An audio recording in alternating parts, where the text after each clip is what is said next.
Hi, my name is Angie Spencer, and I want to tell you a story. It's my story. I have been a wife and a stay-at-home mom of 5 beautiful kids for the last 19 years. I always knew that my job as a mom and a wife was a privilege rather than a job. And in recent years, I knew I wanted and needed to do more to help my wonderful husband. He has literally been risking his life daily as a horse trainer to pay the bills here at our small Idaho ranch. When we were newly married, watching my husband um, saddle and ride a young horse for the first time was an exhilarating experience. I would take the kids down to the arena and we would cheer the higher the horse would buck. But time is never on your side when you have a physically demanding job. And now, after nearly 20 years, I don't like to watch anymore. In fact, I pray that that horse doesn't buck.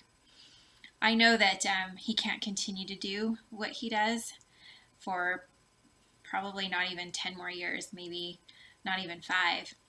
I love my husband so much, and I want to do whatever I can to make sure he never has to ride another horse that he doesn't want to. While my husband is a hard worker and has taken good care of his family, he did it the only way he knew how, and we were still living month to month. We had no savings, no retirement. We really had no end in sight for either of us.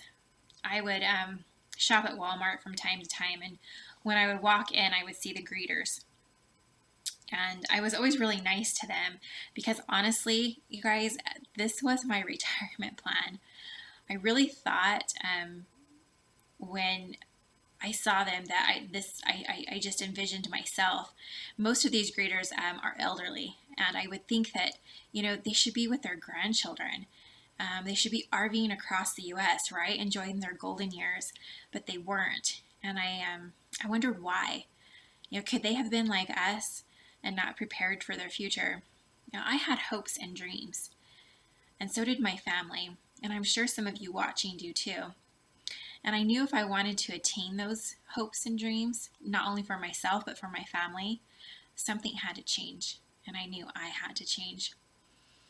I didn't have an education, you guys, higher than high school. I hadn't been in the workforce in years. I was scared. I had no confidence in myself, and by nature I was really very introverted. I didn't have a lot of friends. I had had the same 4 girlfriends since high school. They were amazing, don't get me wrong, but I just didn't like the way that change made me feel. It made me feel uncomfortable. I had the desire and I had the dream, but I had absolutely no idea how to get there. I felt really lost, and I had tried a couple of things. I love to take pictures, so I gave a crack at starting a photography business. It didn't turn out so well. Come to find out, I couldn't handle rejection. So the first client that wasn't happy, I quit. We had a lot of horses, right, on our ranch, and I decided I knew basics about horses and I loved to ride. I also knew a few things about kids, so I started started giving riding lessons. I loved this because I liked to see the children's faces light up when they climbed into the saddle the first time. But I soon realized that teaching riding lessons wasn't going to be the answer to all of my family's wants and needs. And I really knew I wasn't growing. And so I didn't see any true success. And then my life changed in 2015, July of 2015. My world, including my family's, was literally flipped upside down. I caution people to be careful what they wish for. I had asked for personal growth, and I was about to embark on the biggest journey of personal growth and development that I had ever been on thus far in my life. Looking back, I can now see how everything previous in my life had really prepared me for this moment. I still felt those fears and frustrations and self-doubt, so don't get me wrong. They didn't disappear the moment that I felt hope again. But what did happen is that hope gave me strength to face each day. Each day, I really began to grow with the help of those that loved me. those people believed in me more than I believed in myself. With the encouragement of my mentors, I started stepping outside of my comfort zone, which was really hard for me. But I started learning and I started taking classes. I started watching webinars. I started going to conferences. I started reading uplifting books, meeting new positive friends, and I started setting goals and attaining them. Even small accomplishments, at least to me, started really feeling good. The first one for me that was really amazing was I needed to share some information that I had been trained on to a small group of people, and I was really scared to death. And this first time presenting, you guys, it didn't go well.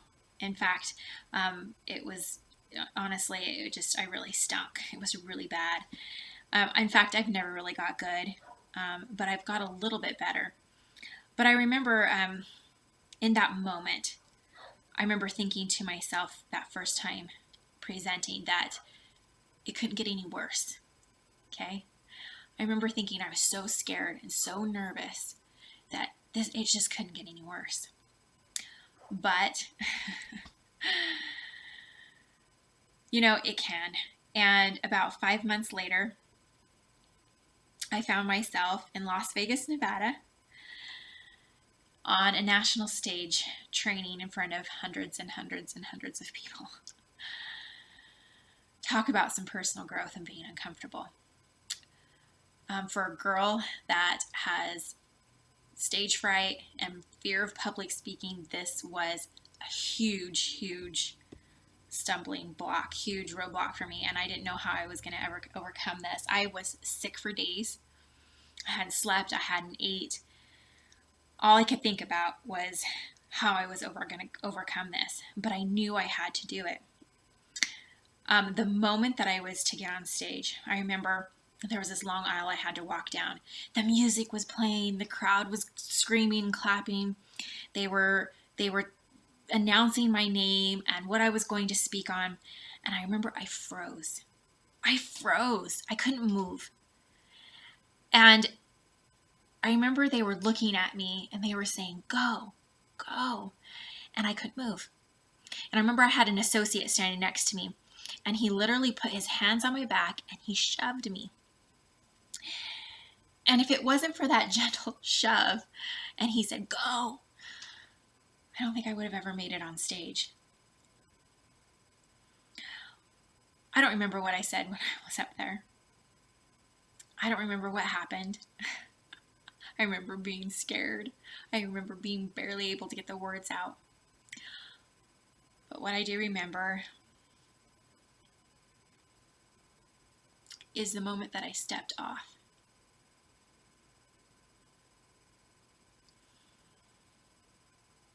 And I remember being overwhelmed with emotion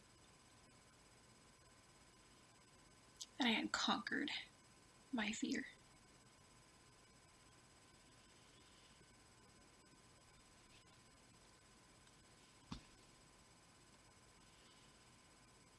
After that, the success followed because I had experienced personal growth. Do I still get stage fright? You better believe it. But nothing like I did that day, because I know the feeling I will have the moment I step down. I have had my greatest success when I was the most uncomfortable. I could always recognize the strength in others, and for the first time when I looked in the mirror, I could recognize the strength in myself. This last year, for my family and myself, there has been a lot of changes, both personally for me, and there's also brought monetary changes. I knew from early on when I started this journey that it wasn't going to be just about the money. But until I started bringing home additional income, I really didn't see hope in my husband's eyes. But when that started coming, I saw a change in him. I saw hope in his eyes. that he wouldn't have to keep riding dangerous horses. I saw hope in his eyes for a better quality of life.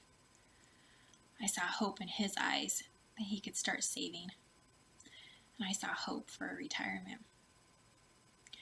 Guys, I've been able to accomplish some of those things. I've decreased our debt by dramatically, and I've also been able to start a retirement. And I promise it's not at Walmart.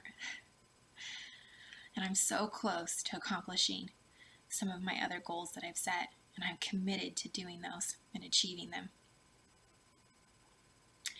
This is my story. We all have a story. You have a story. I want to know what your story is. What are your goals?